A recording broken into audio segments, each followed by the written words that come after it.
Today I want to talk about, on today's brief, I want to talk about the new anti-Israel, anti-peace, anti-Abraham Accords alliance. On the 21st of June, there was a high-level conference in Cairo for that anti-Israel, anti-peace, anti-Abraham Accords alliance, which consists of Egypt, Turkey, Saudi Arabia, and Pakistan.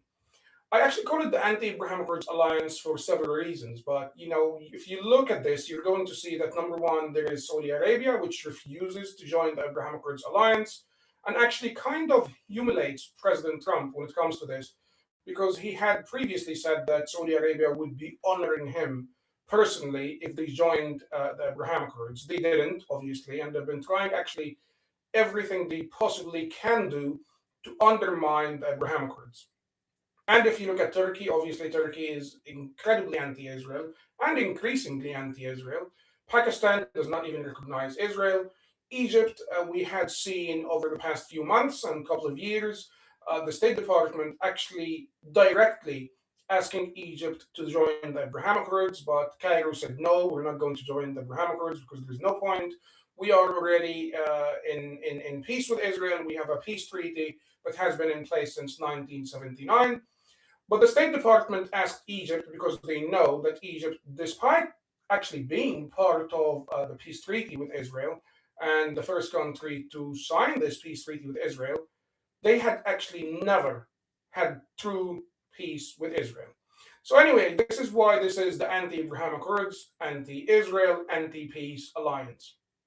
You can also add Qatar to the alliance, but I think to a lesser extent, if you ask me. When it comes to at least military force, when it comes to geopolitical weight, Turkey has a much bigger presence. Saudi Arabia is much stronger, and Pakistan is a nuclear country, and Egypt is the most populous Arab country. So in comparison with all of them, Qatar is mainly efficient, largely, I would say, when it comes to media, when it comes to propaganda, which plays a huge role, yes, and it's actually where Israel is most vulnerable. But I'm talking about real life, tangible threats. So when you look at this, you're going to realize that this alliance has one thing in common. And mostly that is actually a few things in common. So, number one, President Trump and JD Vance, at least according to the statements we have seen over the past few days, they love them. So President Trump loves President Sisi of Egypt, and he loves President Erdogan of Turkey. He absolutely loves him. I mean, it's very clear, and we'll show parts of this of these clips showing President Trump talking about President Erdogan. And we have seen JD Vance, Vice President JD Vance, saying we love Pakistan. I don't know when this love relationship actually started. It's very peculiar if you ask me, because I don't think I've ever seen any indications that Americans, at least the ordinary American in New York or in Washington or in Texas or in Miami, loving Pakistan. I've never seen it before. So for me, it's really quite odd. But maybe he does. Maybe he has some sort of a peculiar relationship with the Pakistanis. That's his business, but sadly, it's also our business. So this is the alliance that's trying to undermine America in every way. It's the alliance that has been trying to actually save the Ayatollahs in every possible way. If you look at Egypt, you're going to see that Egypt has been consistently against the war. So Egypt said, don't go to war against Iran. We need to stop the war. When the war started, they tried everything possible to stop the war. A few days before the war actually started, Egypt had essentially tried to upgrade relations with Tehran. That didn't really work out because obviously most of the decision makers were killed by the Americans and the Israelis. And the Pakistanis are very well known for loving essentially the Iranians and the Ayatollahs, and they talk about them, and they say, those are our brothers. And it's very, very clear that they've been trying to save Iran, and there is no doubt about this. The challenge is that this alliance is the alliance that's actually trying to surround Israel and create and maintain actually the October 6th status quo. So they have been trying effectively to make sure that Israel is surrounded from essentially all corners, and that Israel is basically basically stuck in a war of attrition. We have seen the Egyptians saying that Hamas's survival is a matter of strategic significance to the Egyptian national security. So I want to just show you a couple of clips. I want to show you a clip that I found really quite fascinating because I just cannot believe that we actually saw this happening, to be honest. Just bear with me for a moment. There we go.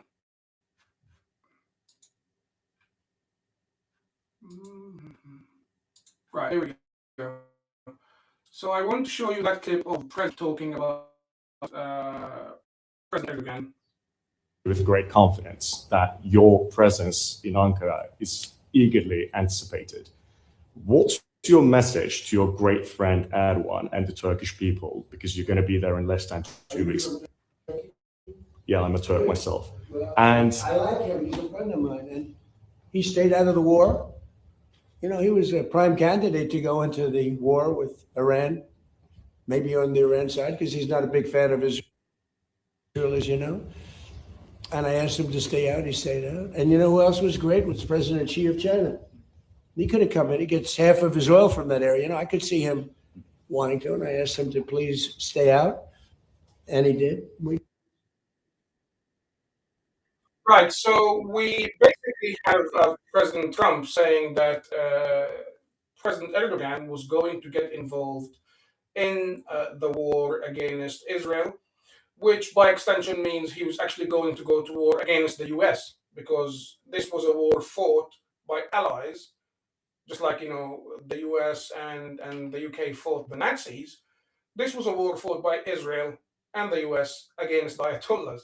And now we see President Trump saying he was going to go to war against Israel. But obviously, this was the alliance. He was going to go to war against the American Israeli alliance, which means he was going to go to war against America. And President Trump is praising him. He is thanking him. He's saying, thank you very much for, you know, not going to war against us. And he's a great guy. He's a friend of mine. I love him. You know, he's absolutely brilliant. And he actually wants to give him fighter jets, F-35s. So I think this is a moment that is truly unprecedented. We have President Trump, the President of the United States of America, sat next to a world leader, and this world leader was contemplating, according to President Trump, going to war against the US. And President Trump is telling us about how he's a great man, how he's loved, how he loves him, how he's, you know, he's a great friend of his. It really is unprecedented. I think it's unprecedented in every shape, way, or form. I don't think I've ever seen anything like this. I don't think I've ever heard anything like this. You know, the fact that the US president is praising a man who a couple of weeks ago would have gone to war against his greatest ally, Israel, and against his own military that is stationed in the Middle East fighting the Ayatollahs. So Turkey was going to join the Ayatollahs, and President Trump talked them out of it, according to his own admission. And we're now supposed to be very grateful and very comfortable with the idea that Turkey would get F-35s. This is madness. This is a level of madness that I don't think I've ever witnessed. I don't think humanity will ever witness in modern times. It just never happened. We've never seen anything like this. So it's really, really quite peculiar. I want to show you a few other clips that are actually related to this, just to show Pakistan's intentions and what Pakistan actually intends to do. Because I think, quite frankly, this is, oops, apologies. I think this is really quite unbelievable again. So let's take a look at this clip now.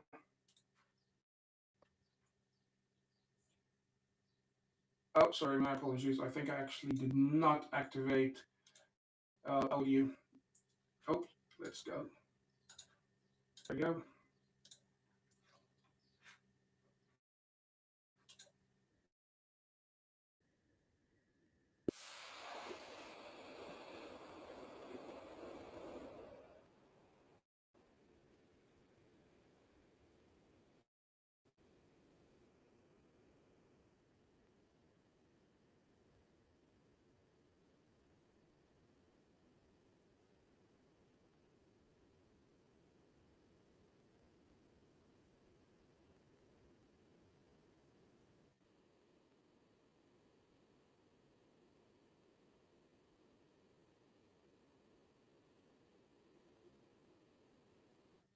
I want to play it from the beginning again because there is a statement that I think we all need to just look at.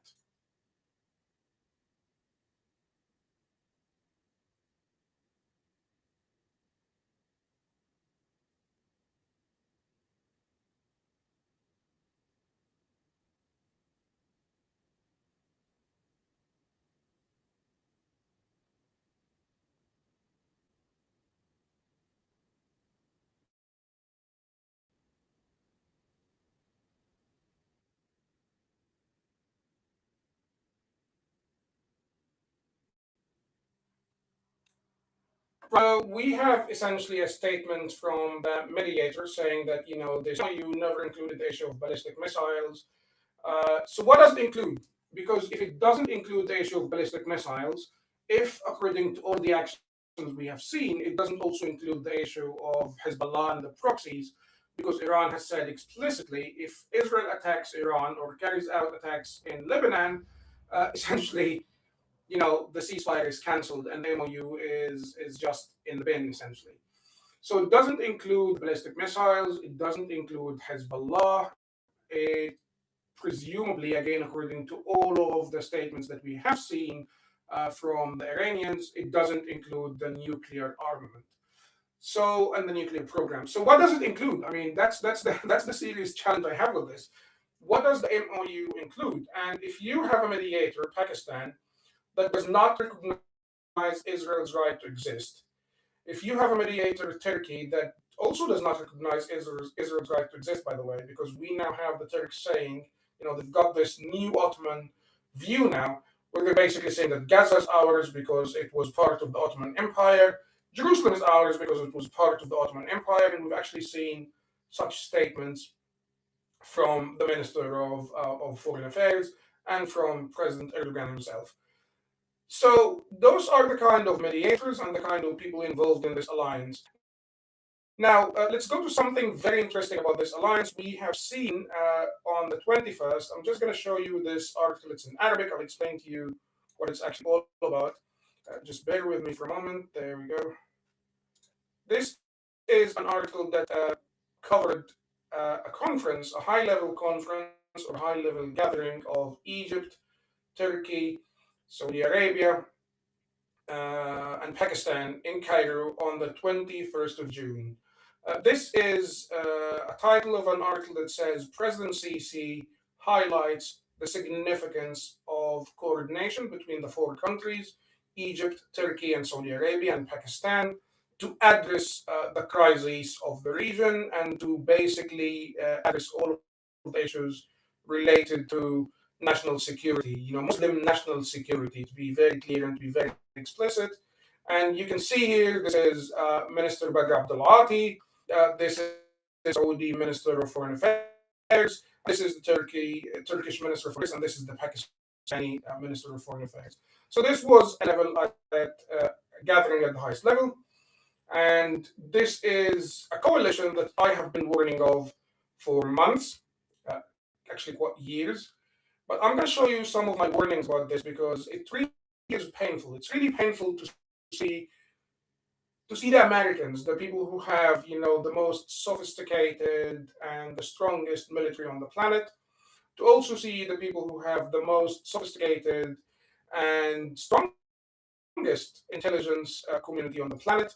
So I want to show you some of my warnings. So let's start with this one. This one was from February 20. And in this one, I'm saying Israel is not defeating its adversaries in this war. A new and more dangerous alliance against Israel and the Abraham Accords is emerging. The non-state axis of resistance is being replaced by a coalition of powerful state actors, namely Egypt, Turkey, and Qatar. So this was, February 2026. You can read it on my account at some point. But this was, again, a warning for February 2026. Let me show you another one, an interesting one.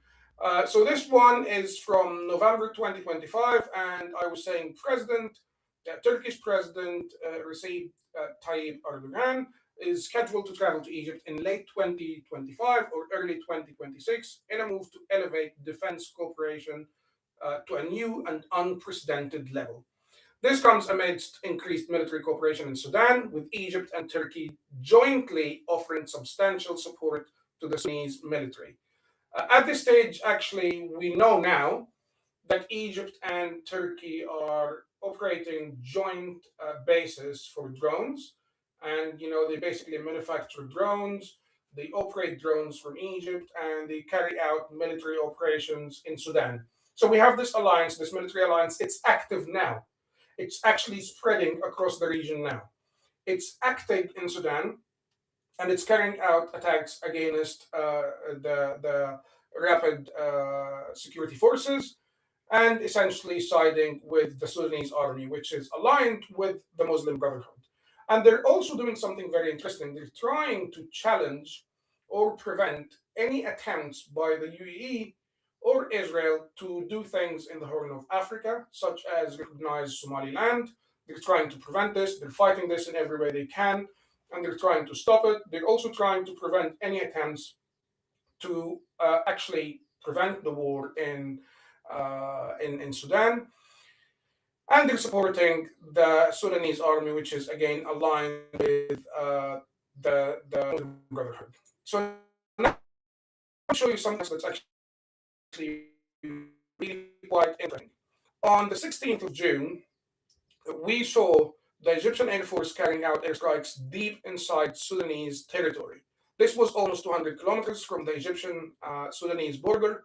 They targeted gold miners in Sudan's River Nile state, killing at least 35 miners and injuring many others. Amjad Farid, the political advisor to the Muslim Brotherhood linked Sudanese army chief, General Abdel Fattah al Burhan, publicly confirmed that it was the Egyptian forces responsible for targeting Sudanese miners at the border, which resulted again in many killed and many injured.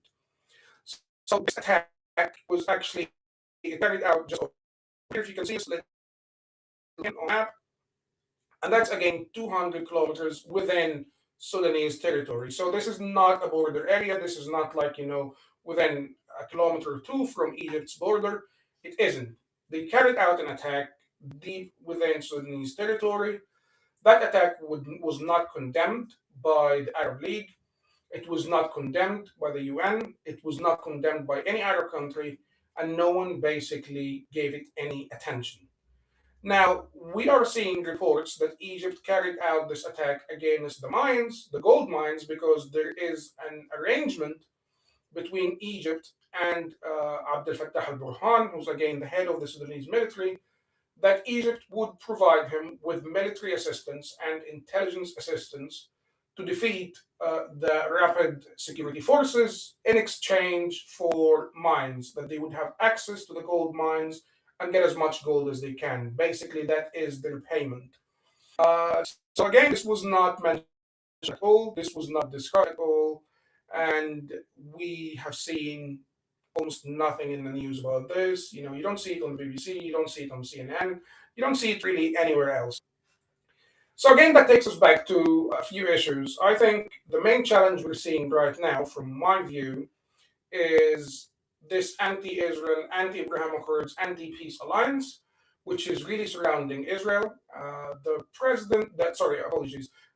foreign minister of Egypt had actually visited southern Lebanon, the areas controlled by Hezbollah, not long ago, and he did so to basically support Hezbollah and to show that Egypt stands with Hezbollah. And he visited some people who were civilians allegedly targeted by Israel, and he said that this war needs to stop.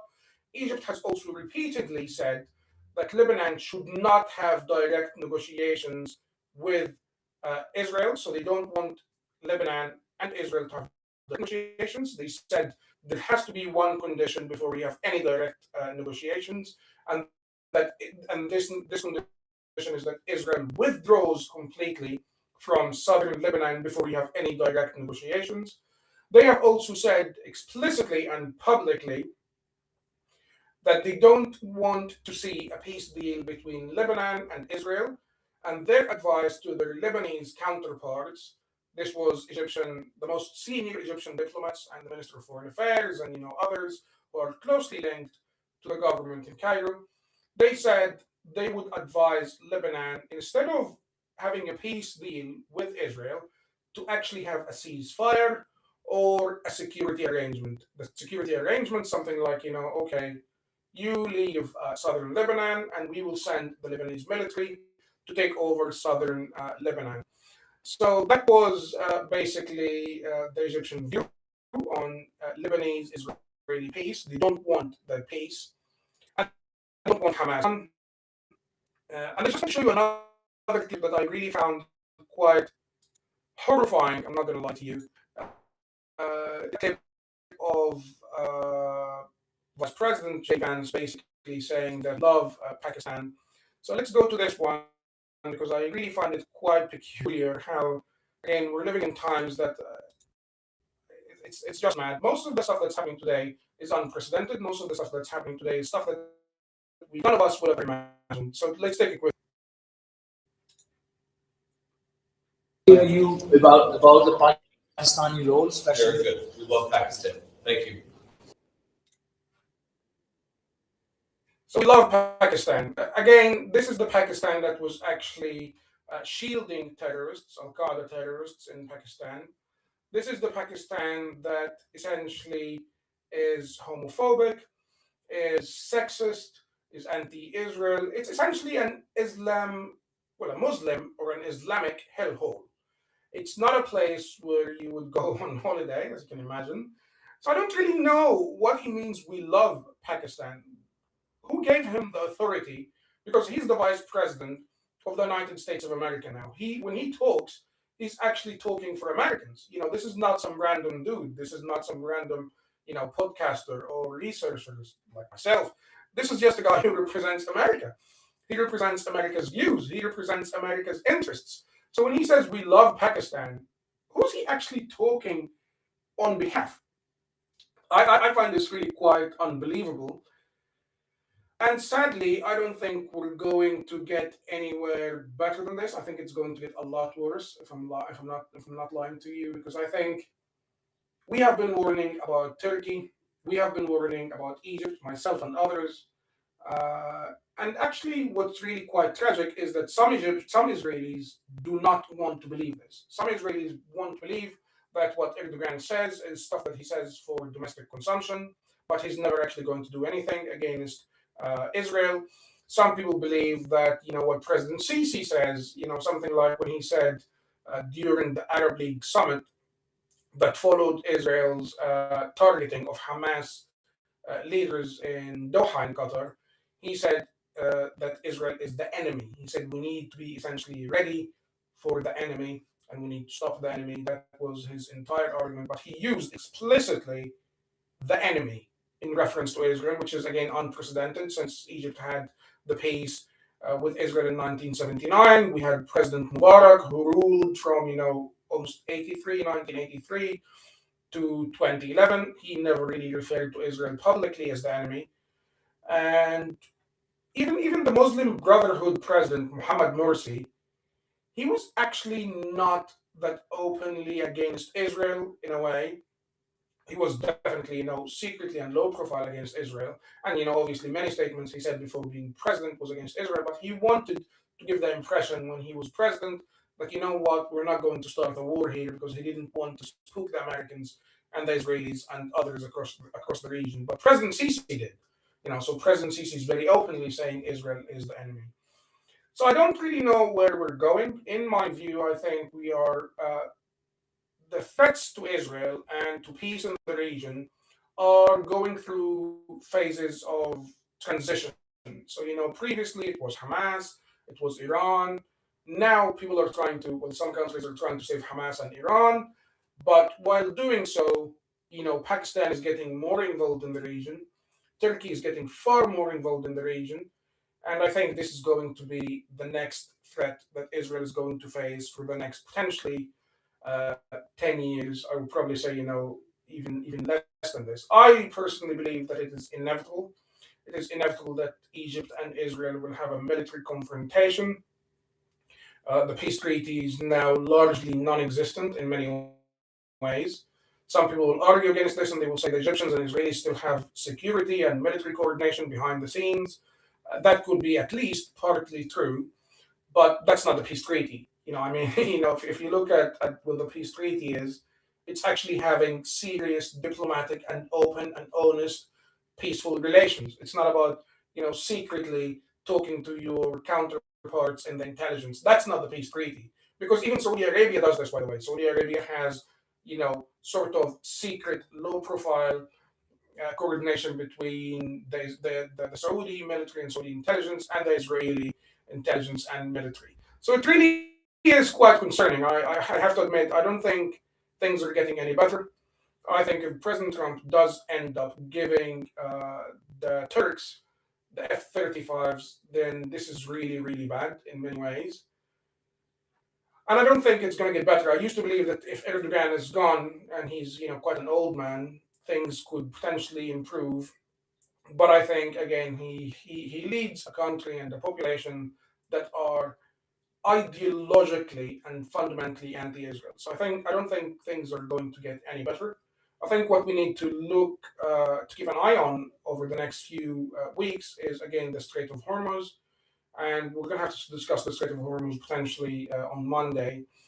Thank you again for your time and for watching this. And if you have any questions, please feel free to reach out. And thanks again. Shabbat Shalom, and have a nice weekend and have a blessed Sunday to our Christian brothers and sisters.